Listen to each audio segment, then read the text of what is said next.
வணக்கம் நேர்களே, உங்கள் அனைவரையும் மீண்டும் மற்றொரு நிகழ்ச்சியில் சந்திப்பதில் மிக மகிழ்ச்சி அடைகின்றோம். உலகமெங்கும் வாழுகின்ற தமிழர்கள் பரபரப்பாக இப்பொழுது ஒரு விடயம் பற்றி பேசிக் கொண்டிருக்கின்றார்கள். அந்த விடயம் பற்றி உங்களுக்கு சில தகவல்களை முன்னரே தருகின்றோம். இன்றைய நிகழ்ச்சியில் அது பற்றித்தான் நாங்கள் பேச இருக்கின்றோம்.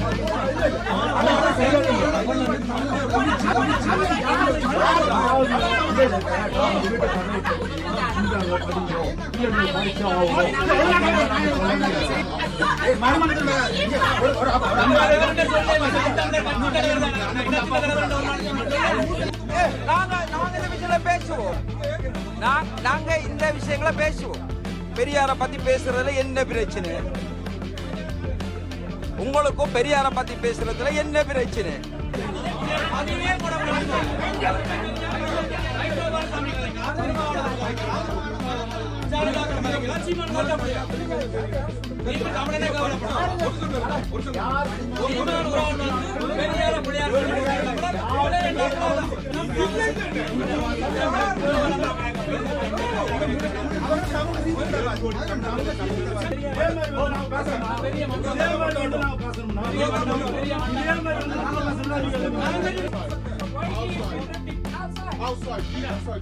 No, he's out.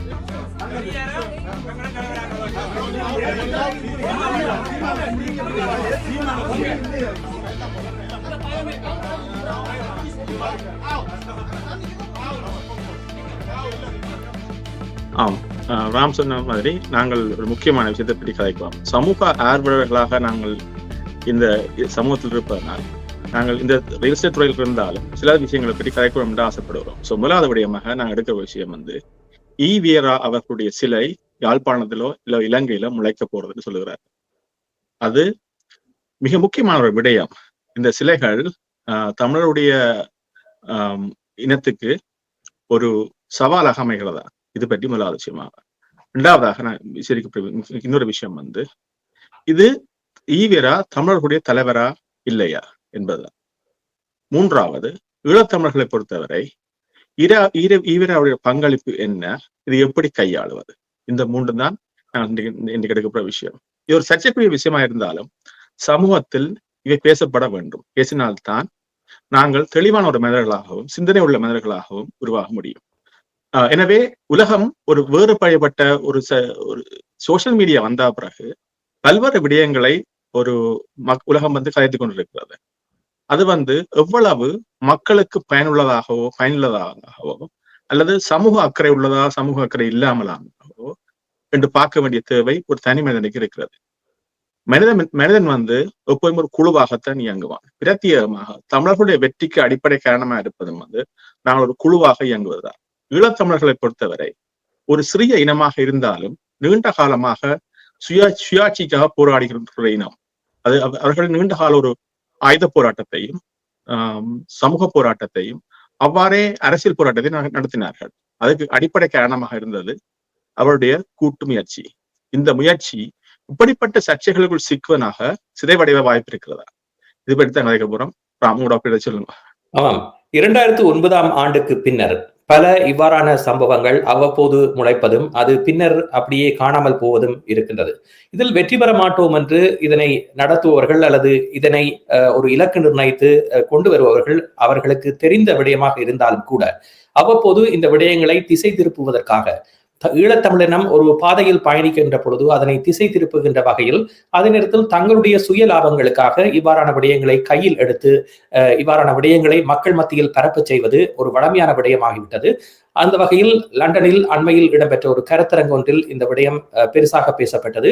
இதுவரை காலமும் தமிழ்நாட்டில் அரசியல் விடயங்களுக்காக ஈவேரா அவருடைய கொள்கைகள் மற்றும் ஏனைய விடயங்கள் பிரச்சார பொருளாக பாவிக்கப்பட்டாலும் இப்பொழுது இந்த விடயத்தை ஈழத்தமிழர் மத்தியில் விதைப்பதன் மூலமாக ஈழத்தமிழர் எதிர்நோக்குகின்ற சவால்களுக்கு மேலும் முட்டுக்கட்டையை இட்டு செல்லக்கூடிய ஒரு வகையை அவர்கள் ஏற்படுத்த முனைகின்றார்கள். அந்த வகையில் இப்பொழுது அந்த கருத்தரங்கை தொடர்ந்து யாழ்ப்பாணத்திலும் ஈவேராவினுடைய சிலை நிறுவப்படும் என்ற ஒரு தகவல் வந்திருக்கின்றது.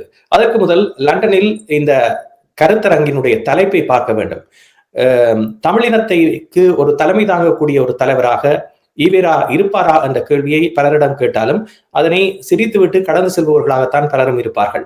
இருந்த போதிலும் அவ்வாறான ஒரு சிலர் சேர்ந்து இந்த முயற்சியை எடுத்திருப்பதற்கான நோக்கம் என்ன என்பதையும் சிந்திக்க வேண்டும். அதே நேரத்தில் இவ்வாறாக முளைவிடுகின்ற கருக்கோள்களை நாங்கள் தொடர்ந்து ஆதரித்து அல்லது வளர்த்து விட்டால் அதனால் ஏற்படக்கூடிய விளைவுகள் என்பது வரலாற்று சிதைவுக்கு உட்பட்டு விடக்கூடிய ஒரு அபாயமும் காணப்படுகின்றது. ஆகவே இந்த விடயங்களை ஏற்றுக்கொள்ளாத தமிழினம் அதனை எவ்வாறு புறந்தள்ளி செல்வது என்பதையும் நாங்கள் மிக உன்னிப்பாக கவனித்து இதனை மேற்கொள்பவர்களுக்கு உணர்த்த வேண்டியவர்களாக இருக்கின்றோம்.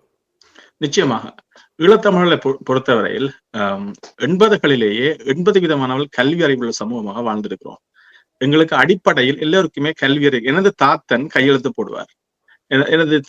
என்னுடைய பாட்டி தமிழிலே வாசிப்பார். எனது தந்தைக்கு ஆங்கிலம் கற்பித்தது எனது தாயார் தான். இப்படித்தான் அந்த சமூகம் வளர்ந்திருக்கிறது. அந்த சமூகத்தில் மிக நீண்ட வரலாறு உள்ள பல தலைவர்கள் தோன்றியிருக்கிறார்கள். ஆயுத போராட்ட காலங்கள் பல போராளிகள் தோன்றியிருக்கிறார்கள். அது ஒரு தமிழ் தனி இயக்கம் அல்ல, பல்வேறு இயக்கங்கள் தோன்றி இருக்கின்றன. அரசியல் தலைவர்கள் தோன்றியிருக்கிறார்கள். நாங்கள் பொதுவாக பேசுகிறது தந்தை செல்வநாயகத்தை எங்கள் பிதாமகனாக கொள்ளுவோம். அவர் மாநில சுயாட்சியை பற்றி அதிகம் கதைத்தவர் எங்களுடைய தந்தை செல்வார்கள். இப்படிப்பட்ட பல தலைவர்கள் இருக்கிறார்கள்.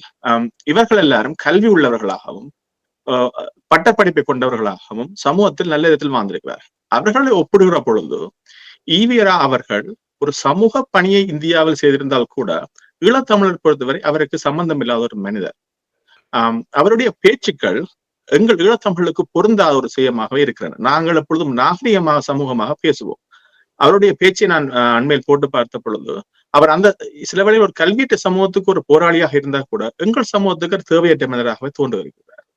சாதிய வேறுபாடுகள், கலாச்சார வேறுபாடுகள், பிரதேசவாதங்கள் ஈழத்தமிழர்களுக்கு இருந்தாலும் இந்த ஆயுத போராட்டங்களுக்கு பிறகு அவைகள் ஓரளவு மங்கிவிட்டன என்றே சொல்லிவிட முடியும். அதே நேரத்தில் ஆயுத போராட்ட காலத்தில் இந்த விடயங்கள் அப்படியே இல்லாமல் போன நிலையையும் பார்க்கின்றோம். பின்னர் அந்த வெற்றிடம் காரணமாக ஏற்பட்ட விளைவுகளால் ஈழத்தமிழினத்தை சிதைக்க முனைப்படுகின்றவர்கள் மேலும் அதனை தலைதூக்க முற்பட்டாலும் கூட போராட்ட காலத்தில் இந்த சாதிய வேறுபாடோ அல்லது போராட்ட இயக்க கட்டமைப்பில் அவ்வாறான வேறுபாடுகளோ பார்க்கப்பட்டதில்லை.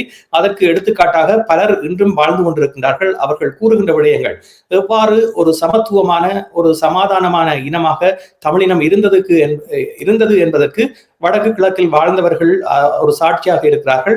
அதில் நாங்கள் கூட அந்த காலப்பகுதியில் வாழ்ந்தோம் என்ற பெருமை எங்களுக்கும் இருக்கிறது. அதனை அனுபவித்தவர்களாகவும் நாங்கள் இருக்கிறோம். நிச்சயமா நாங்கள் எங்களுக்கு ஞாபகம் இருக்கிறது. பொருளாதார தட்டுப்பாடு வந்த பொழுது நாங்கள் பனம்பழத்தில் உடைதோய்த்தவர்கள், சாம்பல் உடைதோய்த்தவர்கள், கரண்டிலிருந்து சீனி தயாரித்தவர்கள், அச்சையா அந்த ஒரு பானத்தை குடித்திருக்கிறோம்.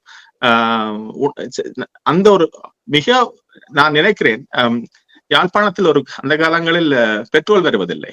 மண்ணெண்ணெயில் நாங்கள் இந்த மோட்டார் பைக் இயங்க தயாரித்து கொடுத்துருக்கோம். அது நான் நினைக்கிறேன் இடத்தை மறந்து விட்டேன். யாழ்ப்பாணத்தில் நல்லூரில் ஒரு நிறுவனம் அதை செய்திருந்தது. அப்படி பல்வேறு மாற்றங்களை மண்ணெண்ணெய் வைத்துக் கொண்டு பெட்ரோல் தயாரித்தவர்கள், எதனால் தயாரித்தவர்கள். நாங்கள் செய்யாத முயற்சியே இல்லை. அந்த காலங்களில் ஐயா இங்கர்நேசன் அவர்கள் ஒரு புத்தகம் என்று வருவார், நங்கூரம் என்று சொல்லி. அந்த நங்கூரத்தை வாசிப்பதற்காக நாங்கள் எவ்வளவு கஷ்டப்பட்டு இருக்கிறோம். அதாவது ஒரு உலகத்தில் இருக்கிற ஒவ்வொரு படைப்புக்கு அந்த சிறந்த தயாரிப்புகளை, விஞ்ஞான தயாரிப்புகளை எழுதுவார். அதை வாசித்து இருக்கிறோம். அந்த காலங்களில் இளம் பத்திரிகையில் உங்களுக்கு ஞாபகம் இருக்கிறது தெரியாது, பனை ஏறும் இயந்திரம் ஒன்றை தயாரித்தால் 1 லட்சம் ரூபாய் கிடைக்கும் என்று ஒரு அட்வைஸ் போட்டிருந்தாரு. நான் செய்து பார்த்திருக்கேன். அந்த இடங்கள்ல எங்களுக்கு அவ்வளவு நான் சிறிய இருக்கிறேன். எல்லாரும் முயற்சி செய்து பார்த்திருப்போம். அது வெற்றி அளிக்குமா 1 லட்சம் ரூபாய் காசுக்காக. அப்படிப்பட்ட ஒரு சமூகம், எந்த சூழ்நிலையும் உடைத்து வெளியேறிய சமூகம், இவர்களுக்கு ஈவேரா தேவையா? இதான் கேள்வியாக இருக்கிறது. இதே நேரத்தில் ஏன் இவ்வாறான சிந்தனைகள் வருகின்றன என்று பார்க்கின்ற பொழுது இப்பொழுது நாம் தமிழர் இயக்கம் தமிழ்நாட்டில் ஈரோடு தேர்தலில் குதித்ததன் பின்னர் அந்த கோட்டையாக, ஈவேராவினுடைய கோட்டையாக விளங்கக்கூடிய இடத்தில் தேர்தல் களத்தில் இவர்களை அனுமதிப்பது சரியா என்று பார்க்கின்ற பொழுது அவர்களை அகற்றுவதற்கு அவர்களுடைய கொள்கையிலிருந்து அவர்களை விலகச் செய்வதற்கு ஒரு தேவை இருந்தது. அதனை மையப்படுத்தி இப்பொழுது புலம்பெயர் நாடுகளில் இதனை செய்கின்றதன் மூலம் நாம் தமிழர் கட்சியினுடைய கொள்கையை அல்லது அதனுடைய கொடியை ஒடுக்கலாம் என்று பார்க்கிறார்கள். அதற்கும் ஈழத்தமிழர்களுடைய தொடர்புக்கும் என்ன சம்பந்தம் என்று பார்க்கின்ற பொழுது கூடுதலான ஈழத்தமிழர்கள் நாம் தமிழர் கட்சிக்கு ஆதரவு வழங்கிக் கொண்டிருக்கிறார்கள். அதனையும் நிறுத்தினால் கூடுதலாக இப்பொழுது விடுதலை புலிகளுடைய தலைவர் வேலுப்பிள்ளை பிரபாகரன் சம்பந்தமாகவோ அல்லது தமிழ் மக்களுடைய தாயகம் சுய நிர்ணயம் போன்ற விடயங்களையோ தமிழ்நாட்டில் ஒலிக்க செய்யாமல் முடக்கலாம் என்பதனையும் ஒரு அஜெண்டாவாக அவர்கள் வைத்திருக்கிறார்கள். இதற்காகத்தான் இப்பொழுது இதை ஒரு கருப்பொருளாக எடுத்து புலம்பெயர் நாடுகளில் இவ்வாறான விடயங்களை செய்வோம் என்ற ஒரு முனைப்பில் செயற்படுகின்றார்களோ என்ற ஒரு ஐயப்பாடு தோன்றுகின்றது. முன்னைய காலங்களில் இலங்கை புலனாய்வாளர்கள் இந்த விடயங்களை செய்தார்கள். இப்பொழுது தமிழ்நாடு தொப்புள் கொடியுறவு என்று சொல்லப்படுகின்ற தமிழ்நாட்டு உறவுகளின் மூலமாகவே இவ்வாறான விடயங்கள் ஈழத்தமிழர்களுடைய சில பிரிவினராலும் ஒருங்கிணைக்கப்பட்டு மேற்கொள்ளப்படுவது என்பது ஒரு கவலைக்குரிய விடயமாக இருக்கும். இது முற்றுமுழுதாக வரலாற்றை அப்படியே புறந்தள்ளி புதைக்கின்ற ஒரு நடவடிக்கையாக இடம்பெற்றாலும் இதில் ஈழத்தமிழினம் ஏற்கனவே பல விடயங்களை கடந்து வந்திருக்கின்றது என்ற ரீதியில் இதனை ஒரு பொருட்டாக அவர்கள் கருத மாட்டார்கள் என்று நம்பலாம். நிச்சயமா அதில் நகைச்சுவான விடயம் என்றால் முன்னாள் ஆயுத போராட்டங்கள் ஈடுபட்டவர்களும் அரசியல் போராட்டங்கள் ஈடுபட்டவர்களும் இரண்டு பிரிவாக சண்டையிடுவதை நான் பார்க்கிறேன். அது எனக்கு நகைச்சுவையாகவும் இருந்தது. நீங்கள் ஒரு வார்த்தை போரை செய்வதற்கு இவ்வளவு பயப்படுகிற ஒரு இனமாக இருந்து ஆக்களா இருந்து கொண்டு என்னத்துக்கு வாய்ச்சவடால் விழுகிறீர்கள்? ஒரு இனத்தின் மீது உண்மையில் ஆர்வம் இருந்திருந்தால் அவர்கள் அந்த இனத்தின் மீது உள்ள மக்களுக்கு உதவி செய்ய வேண்டும். அதுதான் அடிப்படை கோட்பாடாக இருக்க வேண்டும். கோட்பாடுகள் மூலம் அடிபடுவதன் மூலமாக யாரையோ நாங்கள் வாழ வைக்கிறோம் என்று நான் நினைக்கிறேன். எப்பொழுதும் என்னுடைய சிந்தனை எப்போதும் இருக்கும் என்றால் ஒரு கதைக்கு பின்னால் இன்னொரு கதை இருக்கும், ஏதோ ஒரு அஜெண்டா இருக்கும். ஏதோ ஒரு அஜெண்டா இல்லாமல் எந்த உலகம் இயங்குவது என்பது இப்ப முடியாத விடயம். இதன் அஜெண்டா ஆரோ வாழ முயற்சிக்கிறான், யாருடைய காசுலயே வாழ முயற்சிக்கிறான் என்றுதான் நான் கருதுவேன். எனக்கு அப்படித்தான் தோன்றும். இன்றைய காலகட்டத்தில் தாயகத்தில் வாழுகின்ற தமிழ் மக்கள் எதிர்நோக்கக்கூடிய பல சவால்கள் இருக்கின்றன. அதற்கு எத்தனையோ வகையில் உதவி செய்ய முடியும். ஒரு ஈவேரா சிறையை நிறுவதனூடாக இவற்றையெல்லாம் அவர்கள் அகற்றிவிட முடியுமா என்ற கேள்வியை கேட்டால் அது இல்லை என்றே சொல்லலாம். அதே நேரத்தில் இவ்வாறான சிலையை நிறுவ முயல்பவர்கள் இதற்கு முன்னர் என்னென்ன விடயங்களை செய்திருக்கின்றார்கள் என்பதனை பட்டியலிட்டு காட்டுங்கள். அவ்வாறு காட்டிவிட்டு இவ்வாறான விடயங்களை செய்தால் கூட ஓரளவு நீங்கள் எவ்வளவு விடயங்களை செய்திருக்கின்றீர்கள் என்பதனை மக்கள் உணர்ந்து கொள்ளக்கூடியவராக இருப்பார்கள். ஆனால் உங்களை பொறுத்தவரையில் இவ்வாறான விடயங்களை ஒரு புதிய பொலிவோடு ஒரு புதிய செய்தியாக நீங்கள் மக்கள் மத்தியில் கொண்டு வருகின்ற பொழுது அதற்கான பின்புலங்கள் என்ன என்பது ஆராயப்பட வேண்டிய ஒன்றாக இருக்கிறது. நிச்சயமா நான் அண்மையில் ஒரு அரசியல்வாதி ஒரு மூத்த பத்திரிகையாளர் பேட்டி எடுத்திருந்தார். அந்த நிகழ்வில் நானும் கலந்து கொண்டேன். நான் அதை கேள்வி கேட்கவில்லை. ஆனால் எனக்கு நெருக்கமானவர், அவர் நண்பர் என்றபடியா என்னை கூட்டிக் கொண்டிருந்தார். அதை போயிருந்து கதைக்கும் பொழுது அந்த மூத்த உடவியலாளர் கேட்ட கேள்வி என்றால், அவர் ஒரு மிக தமிழ் ஆர்வம் உள்ள ஒரு மனிதர். அப்ப நீங்கள் இப்பொழுது கனடாவில இருந்து இலங்கையில் போயிருக்கிறார். நீங்கள் இப்பொழுதும் அந்த ஆர்வ மொழி ரீதியான விஷயங்களை செய்றீங்கன்னு கேட்டபோது அவர் சொல்லியிருந்தார், தன்னுடைய மாவட்டத்தில் 10,000 விதவைகள் இருக்கிறார்கள். அவர்களுடைய வாழ்வாதாரத்தை எப்படியாவது அரசிலிருந்து பெற்றுக் கொள்வது என்ற பிரச்சனையில் நான் ஒழித்திருக்கிறேனே தவிர என்னால் இது பற்றி சிந்திக்க கூட நேரம் இல்லை என்ற. மற்றது அந்த அந்த அந்த மாவட்டத்தினுடைய பாடசாலைகளுக்கு ஒரு போட்டோ காப்பி மிஷின் இல்லை என்ற ஒன்று பிரச்சனை இருக்கு. அப்ப குழந்தைகளுடைய ஒரு கல்வியை அவர் கைப்பிரதியாக எழுதித்தான் அந்த கல்லூரி மாணவர்கள் படிக்கிறார்கள் கிராமங்களில். அது பற்றிய நிறைய விஷயம் இருக்கிறது. அவ்வாறே மலைய தமிழர்கள் மத்தியில் மலைய தமிழர்கள் இருக்கிற மக்களுக்கு போதிய அளவு உடையோ கல்வி அந்த கல்லூரிகளுக்கு போறவர்களுக்கு உடையோ புத்தகம் கோப்பியோ இல்லாத ஒரு சூழ்நிலை இருக்கிறது. அவ்வாறே அந்த கல்லூரிகள் தமிழ் பற்றி இருக்கிற ஆசிரியர்களோ அல்லது ஈவன் சிங்கள மொழியில் படிப்பிருந்தால் கூட சிங்கள மொழி ஆசிரியர்கள் கூட இல்லை, மிகவும் வறுமையான நிலையில் இருக்கிறார்கள். இப்பொழுதும் லயங்கள் இயங்குகின்றன. நீங்கள் உண்மையில் அந்த சமூகம் பற்றி ஆர்வம் இருந்திருந்தார், அதை செய்யுங்கள். நான் சொல்லுவேன், முன்னொரு காலத்தில் நான் ஒரு கல்லூரியில் படிக்கிற காலங்களில் ஒரு ஒரு நிறுவனம் ஒன்று எங்களுக்கு அந்த டெக்னிக்கல் ட்ரைனிங் தந்தது இலங்கையில். எனக்கும் எனது நண்பரோட இப்போ லண்டனில் இருக்கிறார், அவருக்கும் ஒரு தோன்றிய விஷயம் என்னவென்றால், அவர்கள் எங்களுக்கு ஒரு எக்ஸாம் ஒன்றை வைத்தார்கள். வைத்து போட்டு முதல் 10 பேரைக்கும் எடுத்து அந்த நேரங்களில் அந்த டெக் சொல்லுவார்கள், அதை திருத்துவதற்கான ஒரு ட்ரைனிங்கை தந்தார்கள். நானும் அவரும் கேட்ட விடயம் என்னென்றால், இந்த ட்ரைனிங் எங்களுக்கு தருவதால் என்ன பிரயோசனம் என்று நான் கேட்டோம். நாங்கள் முதல் 10க்குள்ள வர்ற மாணவர்கள் நாங்கள் ஏதோ ஒரு கல்வித்துறையில் ஏதோ ஒரு வேலை வாய்ப்பு எடுத்து போய்விடுவோம். யாருக்கு நீங்கள் ட்ரைனிங் கொடுக்கணும் என்றால் கல்லூரியில் கீழ்மட்டவனுக்கு தான் ட்ரைனிங் கொடுக்கணும். அவன் தான் இந்த தொழில் முயற்சியாகவோ ஏதோ செய்ய போகிறான் சமூகத்தில். இப்ப நீங்கள் உங்களுடைய அணுகுமுறையிலே தவறு இருக்கிறது. அவ்வாறுதான் கருதப்படணும். அப்படித்தான் சமூகம் இருக்கிறது. இப்போ நான் ஈவராயம் போட்டு பார்த்தால் எனக்கு அணுகுமுறையிலேயே தவறு இருக்கிறது. அவர் இந்தியாவில் தமிழகத்தில் வாழ்ந்த ஒரு மனிதர், சமூகத்துக்காக போராடியவர். அவருக்கு மூல தமிழுக்கு என்ன சம்பந்தம்? ஒரு சம்பந்தமே இல்லை. போராட்ட காலத்தில் ஈவேராவை பற்றிய எந்த குறிப்புகளையும் நான் அறிந்திருக்கவில்லை. அது தமிழீழ விடுதலை புலிகளாக இருக்கலாம், அல்லது அங்கே இருந்த வேறு சில குழுவினராலும் சரி, ஈவேராவை பற்றிய எந்தவித குறிப்புகளும் எமது காலகட்டத்தில் தெரிவிக்கப்படவில்லை. ஆகவே அவருக்கும் ஈழத்தமிழர்களுக்கும் என்ன சம்பந்தம் இருக்கும் என்ற ஒரு விடயத்தை நாங்களே சிந்தித்து பார்க்கக்கூடியதாக இருக்கும். ஏனென்றால் பல விடயங்களும் அவ்வப்போது நடைபெறுகின்ற அரசியல் பட்டறைகளினூடாக மாணவர்களுக்கும் சரி, மாணவர் அமைப்புகளுக்கும் சரி அப்போது சொல்லப்பட்டது. ஆனால் ஈவேராவினுடைய குறிப்புகள் பற்றி இவ்வாறான பட்டறைகளிலோ இவ்வாறான கருத்தரங்கிலோ அங்கே தாயகத்தில் குறிப்பிடப்பட்டதாக எனக்கு தெரியவில்லை. முரளி, உங்களுக்கு என்ன மாதிரி? இல்லை, எனக்கு நான் இப்பொழுதுதான் நான் இந்தியா சென்றிருந்த பொழுதோ ஒரு தமிழ் ஆளுநருடன் கதைத்திருந்தேன். அவர் ஈவரா பற்றி ஒரு புத்தகத்தை தந்தார். அந்த புத்தகத்தில் ஈவரா பற்றி நல்ல விடயங்கள் இருக்கவில்லை. அப்ப நான் அதை பற்றி அதிகம் பேசுவதில்லை, அது நாகரிகமற்ற விடயம். சோ அவர் தமிழ் தீவிர தமிழ் உணர்வாளர்.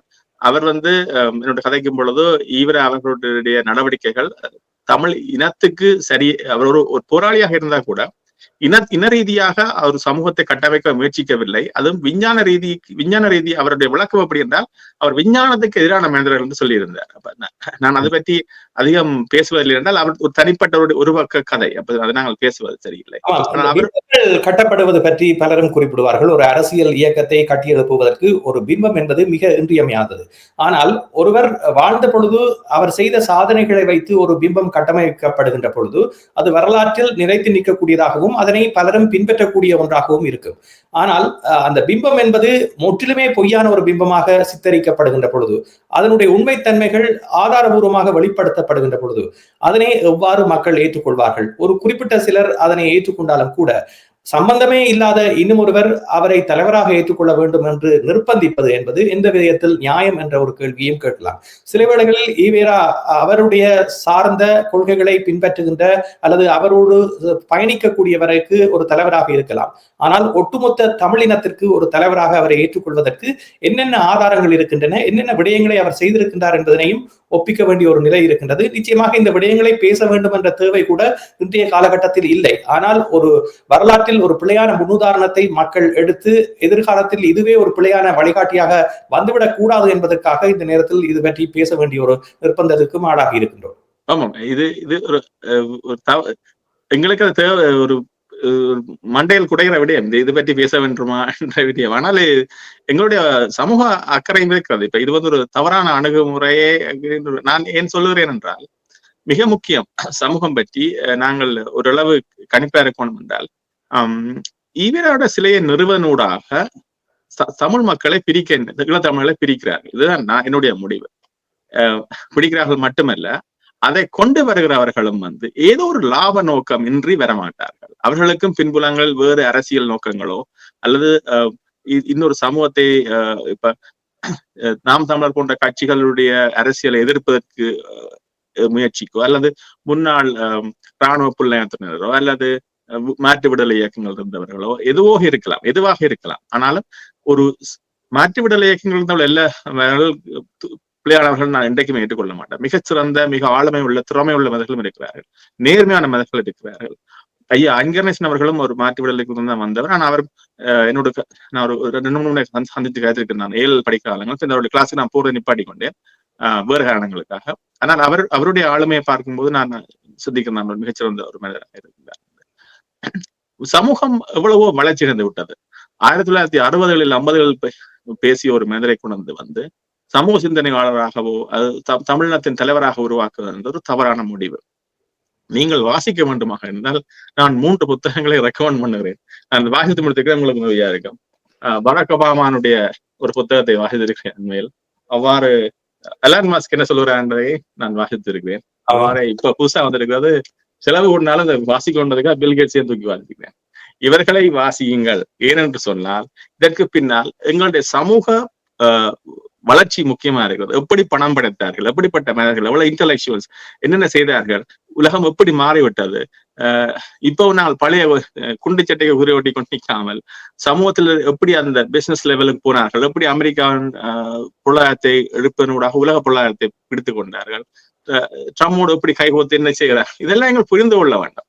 இதனுடைய எஃபெக்ட் ஈழத்தமிழர்களுக்கு உதவியாக இருக்கு. ஈழத்தமிழ் மக்கள் மிக முக்கியமாக கவனிக்க வேண்டிய விடயம். நான் அண்மையில் ஒரு அங்க கல்வி கட்ட ஒரு மனிதரை சந்தித்து இந்த கதைத்திருந்தேன், என்னோட படித்தவர். அவர் சொல்லியிருந்தார், மிக மிக அவரை படித்து விட்டு லண்டனுக்கு போய்விட்டு அண்மையில் விசிட் பண்ணியிருந்தார். சொன்னார், தான் போயிருந்து பார்த்த பொழுது அங்கே கல்வி இருக்கிற மாணவர்களுக்கு கூகுளில் ஒரு விஷயத்தை எப்படி சர்ச் பண்றது என்ற விஷயம் கூட இல்லை, தெரியாது. எப்படி அவர்களுக்கு எப்படி வேர்டிங்கை கொடுத்தா அது ரிசர்ச் தரமான்னு தெரியாது. ChatGPT எப்படி யூஸ் பண்ணணுங்களாக சரியான ரிசர்ச்சை பெற்றுக் கொள்ளணும்னு தெரியாது. ChatGPT வார விஷயங்களை எப்படி அவர்கள் மொழிபெயர்ப்பதற்கு அவர்களுக்கு தெரியாது. அப்படிப்பட்ட ஒரு சமூகத்தை உருவாகி இருக்கிற நேரத்தில் அவர்களுக்கு உதவி செய்வதை விட்டு ஈவராசிலே கட்டுவர்களை பிடித்து கட்டி அடிக்கணும் நான் சொல்லுவேன். ஆகவே இவ்வாறான விடயங்கள் வருகின்ற பொழுது அதனை முற்று முழுதாக மக்களுடைய எதிர்ப்பினூடாக அகற்ற வேண்டும். ஏனென்றால் அது ஒரு பிழையான முன்னுதாரணமாக இருக்கக்கூடாது என்பது மிக முக்கியமான விடயம். அதே நேரத்தில் கூடுதலான நேரத்தை இந்த விடயங்களில் செலவழிப்பதன் ஊடாக நாங்கள் அடைய வேண்டிய இலக்கை திசை மாறி செல்லுகின்ற ஒரு நிலைக்கும் தள்ளப்படுகின்றோம். என்று சமூக வலைதளங்களில் இந்த விடயங்களை பற்றியே பேசி பேசி பேசி எமது நேரத்தையும் காலத்தையும் அதே நேரத்தில் எமது நாங்கள் போட வேண்டிய எமது சக்தியை வேறு விடயங்களுக்கும் நாங்கள் செலவழித்துக் கொண்டிருப்பதும் ஒரு ஏற்றுக்கொள்ள முடியாத ஒரு விடயமாக மாறிக்கொண்டிருக்கின்றது. இது நிச்சயமாக இளைஞர்கள் மத்தியில் ஒரு விடயமாக இருக்கிறது. ஒரு பேசு பொருளாக ஒரு கிழமைக்கு இது பற்றி பேசுவார்கள், பின்னர் அது பற்றி பேசாமல் அவர்கள் தங்களுடைய வேலைகளை பார்த்து விடுவார்கள். ஏனென்றால் இது அவர்களுக்கு ஒரு ப்ரொஜெக்டாக இருக்கின்றது. ஆனால் இது பற்றி தொடர்ந்து பேசிக் கொண்டிருப்பவர்கள் தங்களுடைய நேரத்தையும் காலத்தையும் வீணடிக்கின்றார்கள். அவர்களுடைய எதிர்காலத்தையே துளைக்கக்கூடிய ஒரு நிலைக்குத்தான் தள்ளப்படுகிறார்கள். இவற்றை புறந்தள்ளி விட்டு உங்கள் வாழ்க்கை பற்றி பாருங்கள். உங்கள் குழந்தைகளுக்கு தமிழை கற்பீங்கள். நீங்கள் யார் என்று சொல்லுங்கள்.